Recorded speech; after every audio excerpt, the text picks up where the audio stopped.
Assalamualaikum warahmatullahi wabarakatuh. Saya Syahib. Selamat kembali ke 8 amalan doa sebelum berangkat umrah. Dan untuk video kedua ni, saya nak kongsi 4 persediaan hati. Jadi, introduction tadi kita dah katakan kenapa kita perlu berdoa kerana kita nak bebaskan jiwa kita ni daripada belenggu beban supaya kita dapat ibadah dengan tenang. Sebab rata-rata orang dapat settlekan logistik tetapi dia tak dapat settlekan, tak dapat uruskan dia punya jiwa. Jadi untuk dapatkan jiwa, kita kena bersediakan. Kita buat persediaan jiwa untuk untuk pergi ke Tanah Suci. Jadi, uh, 4 persediaan jiwa kita ketika kita nak mampu memantulkan cahaya di Tanah Suci nanti adalah pertama, tuan-tuan dan puan-puan, adalah kita bila dijemput bila tergerak nak pergi umrah tu Allah dah jemput dah. Tetapi kita perlu lawan jiwa kita supaya kita tekad, yakin yang kita ni akan menjadi tetamu Allah. Kita kuatkan hasrat untuk menjadi tetamu Allah. Kerana kadang-kadang kita rasa macam, boleh ke tak boleh. Itu yang masuk bab kedua, kita kena buang was-was. Tetapi bulatkan tekad, yakin yang kita nak menjadi tetamu Allah, yang kita akan ke Tanah Suci Mekah dan Madinah untuk mengerjakan ibadah.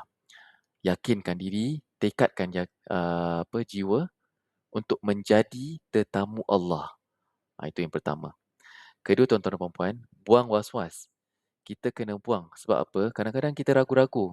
Cukup tak duit? Boleh tak aku? Kuat ke tak kaki aku ni nak jalan? Bisikan syaitan tu sangat halus. Dia boleh kurangkan keyakinan kita. Dia buatkan kita rasa macam tak layak. Aku ni banyak dosa. Aku ni tak semayang. Boleh ke aku buat? Jangan. Kita buang semua was-was tersebut. Buang keraguan. Balik kepada yang pertama. Yakinkan diri. Tekad untuk menjadi tetamu Allah. Supaya apa? Supaya kita dapat melakukan ibadah yang suci murni ini tanpa terhalang dengan bisikan syaitan. Sebab syaitan ni suka ganggu kita. Walaupun kita sampai sana pun dia akan ganggu kita juga. Jadi kita perlu pertama yakin, tekad, kedua kita buang was-was dan ketiga kita memantapkan minda kita. Memantapkan minda kita kerana apa? Kita perlu ilmu. Ilmu ni macam-macam pelbagai. Tapi ilmu yang paling baik adalah ilmu agama yang bersama dengan guru agar kita mempunyai keyakinan, meningkatkan keyakinan diri, meningkatkan keyakinan ilmu agar setiap daripada tata cara umrah yang kita lakukan sebelum kita melangkah tu kita dapat lakukan dengan sempurna. Jadi ilmu tu penting, memantapkan minda.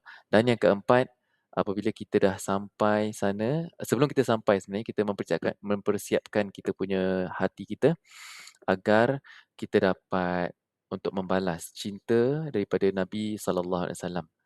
Kita suburkan jiwa kita, semai pupuk kerinduan untuk menziarahi baginda Nabi sallallahu alaihi wasallam. Dan bukan itu saja tuan-tuan. Kita juga ingin menziarahi Sayyidina Abu Bakar As-Siddiq, kita ingin menziarahi Sayyidina Umar bin Khattab di bawah kubah hijau.